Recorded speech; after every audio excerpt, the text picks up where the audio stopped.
Mark Breland put a statement out on Instagram to clarify a few of the things that he said in the interview that he did with Spencer Fearon and Tunde Ajayi. So I'm going to read the statement in full. Now you can call this the official Mark Breland Speaks. I've had enough. I'm going to say some things here that were reserved for my autobiography. Still by the book, there's so much more. I'm also going to add a couple of pics, one of a quote from a Daily News reporter where he says, "The usually reserved Mark Breland is often quiet unless it's something he's passionate about." So true, and this is one subject that has me very passionate, actually beyond passion. So I'm not giving nobody this interview. I'll use my own platform since I've been open like a can of sardines. On the last podcast I was a guest on, damn, they couldn't even wait till the next show to talk about me. I went on that show with them following my request of no Deontay talk. But when you've been holding on to something for so long and you're pissed off about it, obviously anyone can push your buttons and all kinds of may come out. But that's not the environment I would have chose to speak on. So here's Mark's take. I'll start backwards from the podcast I just did. Anyone who thinks I meant I can beat AJ or Deontay's opponents now at 57 doesn't require a response. At my age, the only fight I'll have is one for my life. I ain't getting hit no more. I've had my share of fights. As a fighter with a little experience, I'm speaking on what I see. I stand by my words that the skill set and boxing IQ I see on AJ and many of the fighters that my former fighter fought would not get past a few rounds with me if we were in the same era and weight class, obviously. As far as saying Deontay is done and I'm done, I meant with each other. I don't have no idea of what or where that man's career is going, and I'm not interested in trying to predict his career. The facts are that my time in the coach position with the Bronze Bomber changed drastically in the 12 years since I started with him. When he turned pro, JD's called me and humbly stated that he needed a trainer for a great prospect that he had at his gym. Boxing goes like this. You walk into my gym, I train you. I found you, and sometimes I manage you too. So Jay was seen as the head trainer in the media, but I was the only one on the team with a boxing resume, and I was the only trainer. This was okay with me because of my humility. I didn't have to be the one in front of the camera. I've lived that life. After Deontay became a name in boxing, new members joined the team, and it got to the point where I didn't and don't have my fighter's phone number. I haven't spoke to Deontay alone in years. The things that I told Deontay to do had to be ran past Jay. Deontay had become untrainable because he was at the point of he knows more about boxing than all of us. So teaching a correct jab was not a priority to learn once he continued on his knockout streak. So a coach can only teach someone if they're willing to learn. We would wait for the champ for hours before he arrived at the gym, and Jay would inform us of his mood. If he had a bad day, we had to be quiet, to not be on the receiving end of his wrath, according to Jay, in an effort to not be fired. And yeah, hitting the bag, jumping rope, and running is not high on the list for him. So if he don't feel like it, he don't, and Jay didn't seem to understand the importance of those things. So he would make it clear not to ask Deontay twice. If I tried to pull Deontay to the side to tell him what I see, Jay made it clear, don't say nothing, you don't want to make him mad. I've watched this man, Deontay, speak to many people very disrespectfully, and although I'm extremely humble and calm, I'm a man first. I stayed on the team because I've been there from the beginning, and I believed with his power and willingness to learn more, he could be a force in the sport. I never thought anything this insane could take place. I should not have addressed who had the water because that accusation is so asinine it doesn't deserve a reply. Anyone who knows a tiny bit about boxing knows that we're tested before and after a fight, so that's the end of that ludicrous allegation. And then there's the gloves. To that I say, that's the one time I'm glad Jay treated me like I didn't matter. So he does all the head trainer aspects, the witness for the hand wrapping, the press interviews, everything where a camera is involved.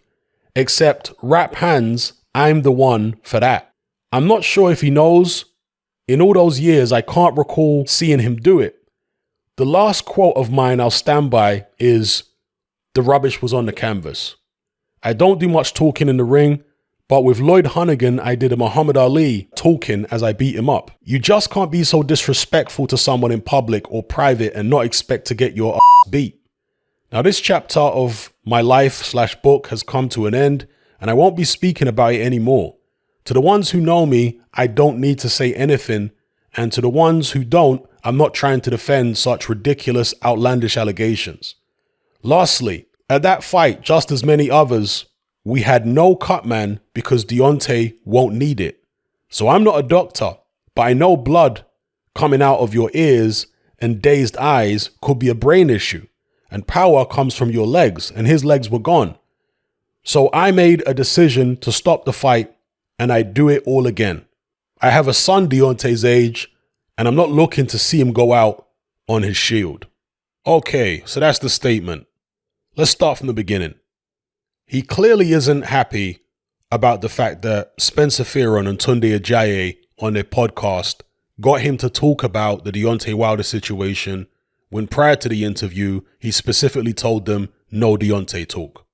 All right. Secondly, and I'm really relieved about this, he clarified what he meant by saying that he could beat Anthony Joshua and any of Deontay's previous opponents. He was talking in a stylistic sense, in terms of skill set. He didn't literally mean that at 57, or even when he was in his prime, as a welterweight, he could step in there and beat AJ or any of Deontay's previous opponents. He did mean in a pound for pound stylistic matchup. And I'm glad that he clarified that, because Mark Breland has said some things in the past that sounded a little off. And I was wondering whether he was maybe losing his marbles slightly. Thankfully, he's clarified it, and he did just mean stylistically. So I'm relieved by that.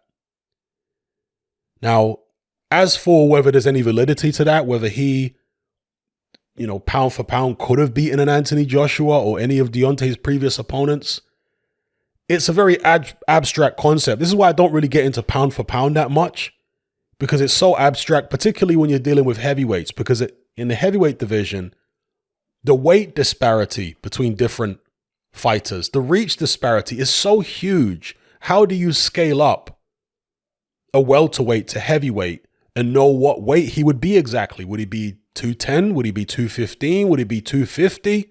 How tall do you make him? 6'7", 6'5", 6'4"?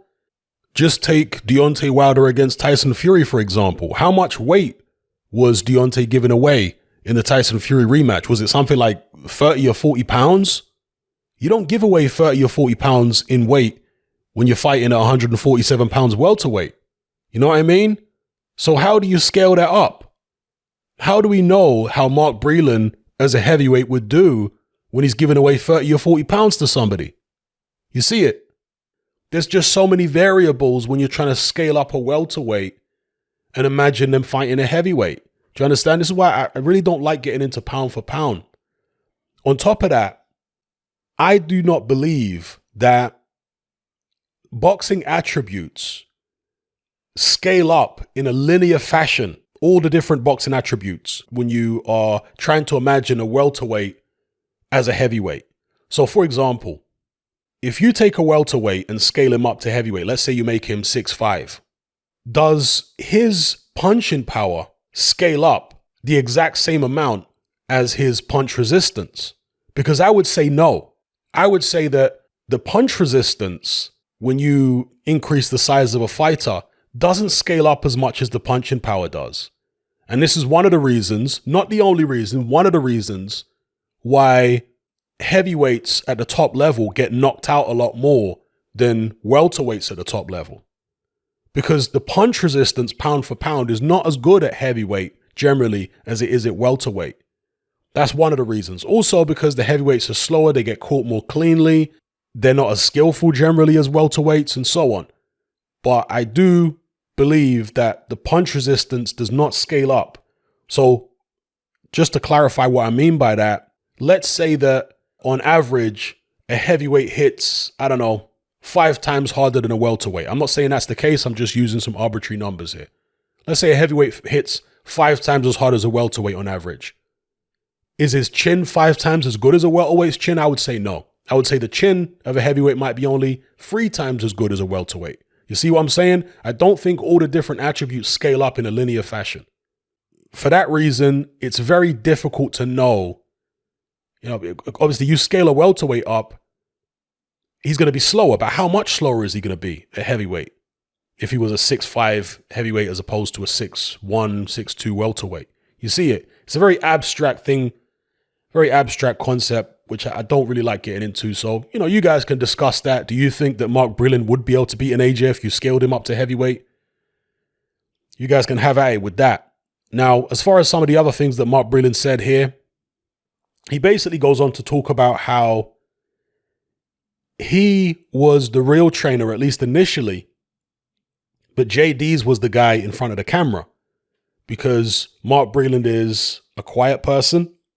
And he's also a person that's been there, seen it, and done it. He was a world champion, right? He was one of the best amateurs America's ever seen. He was in big fights. So to him, especially being a quiet guy who's in his 50s, he wasn't really interested in all the limelight and being in front of the camera. This is what he says anyway. He wasn't really interested in all that. He was perfectly happy with JD's being the front man and him doing the actual work behind the scenes. He was happy with that. Now, he basically says that once Deontay started becoming successful and started becoming a name in the sport, new people started coming in and distance started occurring between him and Deontay, okay? Whereby he hasn't even spoken directly to Deontay in years.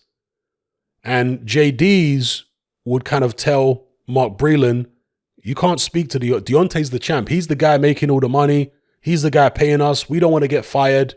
So be careful how you speak to him. If he doesn't want to do certain types of training, leave him alone, and so on. Now, this is something I've long since suspected. Remember, I told you this in recent videos, guys, that the likes of JD's, he's just interested in getting the bag. That's all. That's my opinion. Okay. JD's is somebody who's only interested in getting the bag. I think the pressure within the Deontay Wilder team to have the Tyson Fury rematch was coming from people like JD's, was coming from people like Shelly Finkel. I don't think it was really coming from Deontay, to be honest with you. I know he puts on a front and acts like I'm a king and all this nonsense. But when he's alone and he doesn't have all the sycophants around him, all the yes men, all the cheerleaders, and he closes his eyes at night and he thinks back to that fight against Tyson Fury, the rematch, he's haunted by it. He might not want to face those demons. He might not want to face that darkness. And instead, he just wants to surround himself with sycophants. I think this is the reason why he's fired Mark Breland. Because Mark Breland is somebody, through his actions, that was getting Deontay to face reality. But Deontay at this point is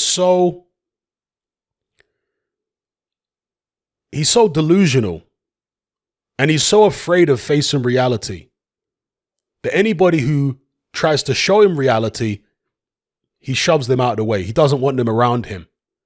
Because Deontay, in a recent interview, said that Mark Breland was always a hater, somebody that was jealous. You see, this is the mentality of someone who's just on a mega maniacal ego trip.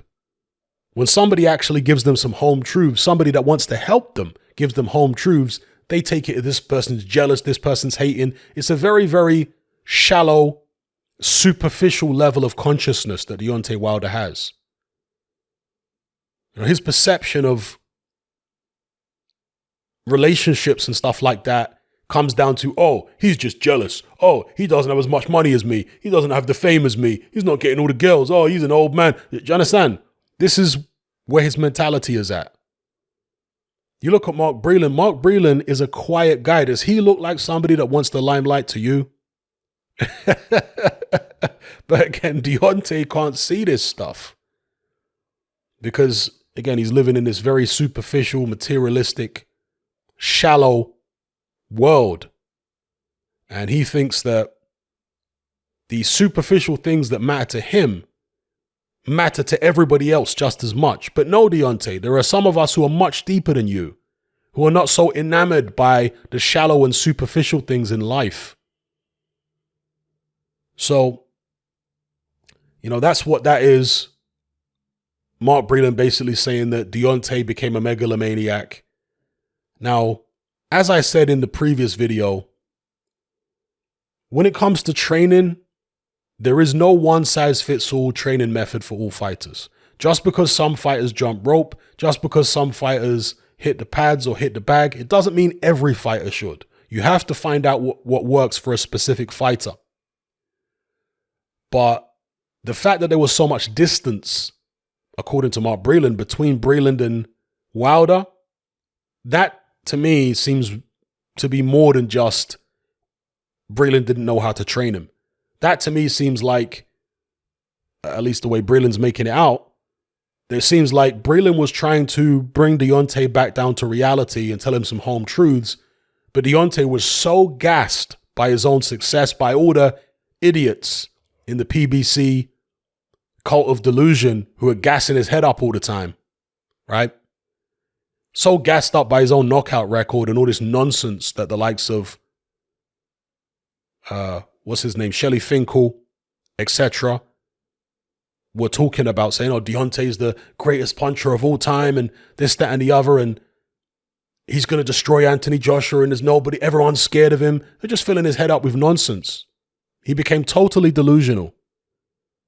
And to some degree, Mark Breland, even though he's saying something different now, he did become delusional to some extent as well. All right. But nonetheless, his account of things is that he was the man trying to bring some semblance of reality into Team Wilder. Doesn't have much good to say about JD's. Basically paints him out to be a yes man. And I can well believe that. And as a yes man, imagine he was going to allow his fighter to potentially get seriously injured, JD's, in that Tyson Fury fight. Seriously injured or worse. That's the actions of a yes man, because prior to the fight, Wilder had told him, don't stop it no matter what happens in there, I don't have a fight stopped by my corner or whatever. Anyone who actually cares about the fighter will know a fighter needs to be saved from themselves. Sometimes. And that's what Mark Breland did, despite the fact that Deontay apparently told his team, don't ever stop the fight, because he's on this warrior business. Breland went against that because he knew better. Because as he said in his statement, he's no doctor, but when a guy is glazed, when a guy has blood coming out of his ear and all this kind of stuff, it could be a brain issue. I mean, Mark Breland has been in there and he's put some hellacious beatings on people when he was fighting. There was a famous story in the gym of where he hit a guy so hard that his eye came out. Yeah, his eye popped out the socket. There were people who witnessed it. That's how hard Mark Breland used to hit people. Yeah, it appears that Deontay is the megalomaniac, delusional fool that we've all known he was for a very long time. And Mark Breland just gave an insight into what it was like dealing with somebody like that and what it was like dealing with the sycophants around him, like JD's. And again, that's my opinion about JD's. I don't know that, but what Mark Breland has said certainly bolsters my suspicion that JD's is nothing but a yes man. He's nothing but somebody who's interested in the bag, who just blows smoke up Deontay's you-know-what, and he's just interested in making sure the gravy train continues. And that's it. That is not somebody that I would call a real boxing man. And that's not somebody who I would call, who I would say is someone that has the fighter's best interests at heart. And as for Shelly Finkel, I mean, are you having a laugh? Shelly Finkel? Who here really believes that Shelly Finkel gives two hoots about Deontay Wilder? Do you know anything about Shelly Finkel? Do you know anything about his history in the sport? he couldn't care less about Deontay Wilder, in my opinion. But again, the Deontay Wilder fan base are so delusional that for the longest time they were making out as though Shelly Finkel was so trustworthy and Eddie Hearn's the devil, Eddie Hearn's evil, but Shelly's great. JD's is great. It's like I said in the last video, these guys are always trying to make it about race, right? Look at who Deontay Wilder chose to keep on his team. It wasn't the black guy. So all these guys are constantly making it about race. He didn't keep the black guy on his team, did he? He kept the yes man on his team, irrespective of what color he was. It's really not about color with Deontay. All that stuff is nonsense that he talks. It's about who's a yes man. Anybody that gets Deontay to face reality, he don't want you around. He only wants delusional people. See, this is what I'm talking about. For the longest time, Deontay is a very unintelligent person. You could fit Deontay's intellect on a pinhead, okay? That's what you're dealing with this guy. Yeah, he's a hell of a fighter. He can punch. But beyond that, there's very little intellect in Deontay Wilder's brain. This is somebody with a dangerously low IQ. And not that IQ is a particularly great measure of intelligence anyway. But nonetheless, I'm just using it as an example, right? Not a smart guy. So he falls for these traps. People gassing his head up, being surrounded by yes men. He falls for that. In this day and age, there's so much boxing history available for anybody to learn about. You can look at what happened to Mike Tyson when he became a megalomaniac by his own admission and got knocked out by Buster Douglas. You can learn about George Foreman and go on throughout boxing history. The same thing repeating itself over and over again. Certain fighters start thinking they're invincible. All of a sudden, they get knocked off their perch. At a point when the majority of the public felt like they were invincible too. There really is no excuse for not learning from history. But again, when you're dealing with somebody like Deontay Wilder, he's so unintelligent. That's why he doesn't learn. He feels like he's different to all the other guys in history, better. And that the things that affected them, they won't affect him. So rather than coming to terms with the fact that, yes, what happened to George Foreman just happened to him. What happened to Mike Tyson just happened to him. Rather than face that, oh, no, there was some kind of plot against me and it was spiked water and it was, egg weights in the gloves and it was all this other nonsense that he hasn't provided a shred of tangible or credible evidence for. Dear, oh dear. Let me know what you guys think in the comments below. I'm out. Come and join me on Patreon and access my weekly no-holds-barred, censorship-free podcast where we lift the lid on a wide range of controversial topics. It's not mainstream friendly, it's not politically correct, but that's the whole point. We dare to stand as a beacon of reason against an army of insanity. Just head on over to my Patreon page and select the tier called Hatman Hot Topics. You'll gain access to a minimum of 2 hours of exclusive content every single week, including podcasts, videos, interviews, live stream Q&A sessions, as well as my popular Confessions of a Nightclub Bouncer series. Not to mention a vast back catalog of hundreds of hours of previous episodes. You can listen via the Patreon app with the option to download in high quality MP3. We've also got a Discord server where you can come and chat and hang out with myself and other members. There's no contract, no commitment, and you can cancel at any time. So come and join our community of free and critical thinkers by signing up with me here on Patreon today.